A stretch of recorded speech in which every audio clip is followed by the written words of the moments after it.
আমার চ্যানেলে সবাইকে স্বাগত। আশা রাখছি আপনারা সবাই খুব ভালো আছেন।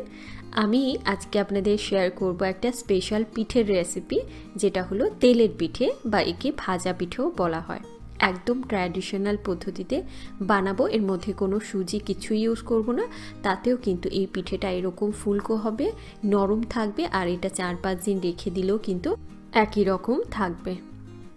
এই পিঠেটা বানানোর জন্য আমার পাটালি গুড় লাগবে, মানে খেজুরের গুড়। সেটা আপনারা এরকম পাটালি গুঁড়ো ইউজ করতে পারেন বা যেটা লিকুইড হয় সেটাও ইউজ করতে পারেন। এখানে আমি মোটামুটি 230 গ্রাম মতন আমি গুড় নিয়েছি। এর মধ্যে আমি সামান্য জল দিলাম, দিয়ে আমি মাইক্রোওভেনে 1 মিনিট মতন দিয়ে জাস্ট এই গুড়টাকে একটু গলিয়ে নেব। আপনারা মাইক্রোওভেনেও করতে পারেন বা এমনি গ্যাস ওভেনের উপরে দিয়েও এই গুড়টাকে একটু গলিয়ে নিতে পারেন, তাহলে এটা মাখাতে ব্যাটারটা সুবিধা হবে। দেখুন গুড়টা পুরো লিকুইড হয়ে গেছে।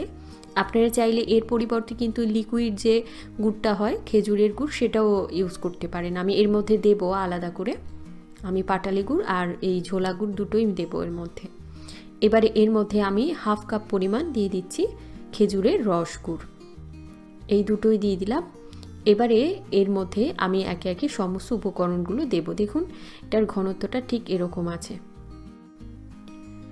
এবারে এর মধ্যে একে একে বাদবাকি উপকরণগুলো মিক্স করব আর কি। এর মধ্যে চালের গুঁড়ো দিয়ে দিচ্ছি, এটা আমার বাড়ির তৈরি চালের গুঁড়ো। প্রথমে আমি এর মধ্যে 1 কাপ মতন দিচ্ছি, পরে যদি লাগে আমি আবারও দেবো, কেননা ব্যাটার পাতলা হয়ে গেলে আমার তো চালের গুঁড়ো লাগবে, ওই জন্য আমি পুরোটা একসাথে দিচ্ছি না। এর মধ্যে একটু নুন দিচ্ছি সামান্য করে, আর 1/2 কাপ পরিমাণ ময়দা দিচ্ছি। এই ময়দাটা দেওয়াতে এই পিঠেটা নরম থাকবে, পুরো শক্ত হবে না। পুরোটা চালের গুঁড়ো দিয়ে করলে পিঠেটা যেরকম একটু শক্ত হয়ে যায়, এই জিনিসটা কিন্তু একটু ময়দা মিক্স করলে হয় না। এমনি নর্মাল পোয়া পিঠে যে রেসিপি আমি অলরেডি আপলোড করে রেখেছি, সেটা কিন্তু ময়দা সুজি দিয়েই হয়, তো সেই রেসিপিও আপনারা দেখতে পারেন। তবে ট্র্যাডিশনাল যে তেলের পিঠে বা ভাজা পিঠে, সেটা কিন্তু চালের গুঁড়ো দিয়েই হয়। আপনারা এইভাবে করে দেখবেন, এটার টেস্টটা পুরো অন্যরকম আর ভীষণই টেস্টি। এবারে এর মধ্যে আমি আরও 1/2 কাপ দিচ্ছি, মানে টোটাল আমি এখানে 1.5 কাপ পরিমাণ চালের গুঁড়ো দিলাম। দিয়ে এর মধ্যে আমি এবারে হাত দিয়ে খুব ভালো করে চটকে নেব। এই কাজটা না হাত দিয়ে করলেই ভালো হয়, তাহলে এই ব্যাটারটা অনেক স্মুথ হয় আর কি। প্রথমে এরমভাবে হাত দিয়ে চটকে এটাকে একটু ফেটে নেব, তাহলে এই পিঠেগুলো, এই তেলের পিঠেগুলো ফুলকো হবে, সুন্দর হবে। দেখুন এটা অনেক ঘন। এর মধ্যে আমি আরও একটু জল আর একটু ময়দা অ্যাড করব। তো অল্প অল্প করে জল দিয়ে এই ব্যাটারটাকে গুলে নিতে হবে। এই ব্যাটারটা অতিরিক্ত পাতলা হলে তাহলে এই পিঠেটা পুরো বাজে হয়ে যাবে, ভালো হবে না। আবার যদি বেশি ঘন হয় সেক্ষেত্রে কাঁচা থাকতে পারে আর পিঠেটা ফুলবেও না, শক্ত হয়ে যাবে। তো সেই জন্য এটার ঘনত্বটা কিন্তু খুব ইম্পর্টেন্ট। আমি দেখিয়ে দিচ্ছি এটার ঘনত্বটা ঠিক কীরকম করতে হবে। এই ব্যাটারটা তৈরি করতে আমার টোটাল লেগেছে 1.5 কাপ পরিমাণ চালের গুঁড়ো আর 1 কাপ মতন ময়দা। দেখুন এটার ঘনত্বটা ঠিক এরকম হতে হবে। এর মধ্যে আমি সামান্য মৌরি দিয়ে দিচ্ছি, এটা অবশ্যই দেবেন, তাহলে খুব ভালো হয়। যখন ভাজা হবে পিঠেটা, ওটা খাওয়ার সময় মুখে পড়লে খুব ভালো লাগে। আমার মা সব সময় দেয়।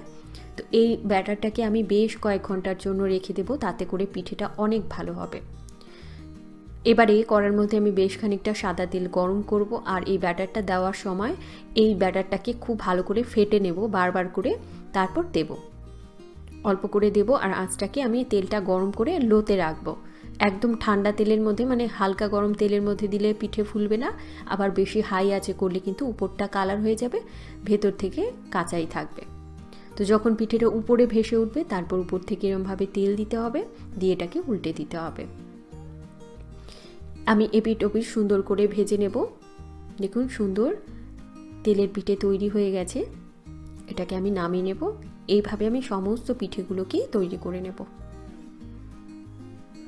এই তেলের পিঠেটা আপনারা বানিয়ে সবার মন জয় করতে পারবেন, আমি এটা গ্যারান্টি দিতে পারছি। এটা এতটাই টেস্টি। এইভাবে আমি সমস্ত কটা পিঠে তৈরি করে নেব। আমার এইটুকু ব্যাটারে 15-16টা পিঠে আমি তৈরি করতে পেরেছি। পিঠেগুলো 4-5 দিন রেখে দিলেও কিন্তু একই রকম নরম আর ফুলকো থাকবে। আমি ভেতরটা কীরকম দেখিয়ে দিচ্ছি। দেখুন এই পিঠের ভেতরটাও কতটা সুন্দর আর কতটা সফট, সেটা আপনারা দেখেই বুঝতে পারছেন। আপনারা এই শীতে বাড়িতে তৈরি করুন, সবার মন জয় করুন। আশা রাখছি রেসিপিটি আপনাদের ভালো লেগেছে। যদি ভালো লেগে থাকে একটা লাইক কিন্তু অবশ্যই করবেন, শেয়ার করবেন আপনাদের ফ্যামিলি ফ্রেন্ডদের সাথে। আর যারা আমার চ্যানেলটিকে এখনও অবধি সাবস্ক্রাইব করেনি তারা করবেন। ভালো খান, সুস্থ থাকুন, আবারও আসবো নতুন কোনো রেসিপি।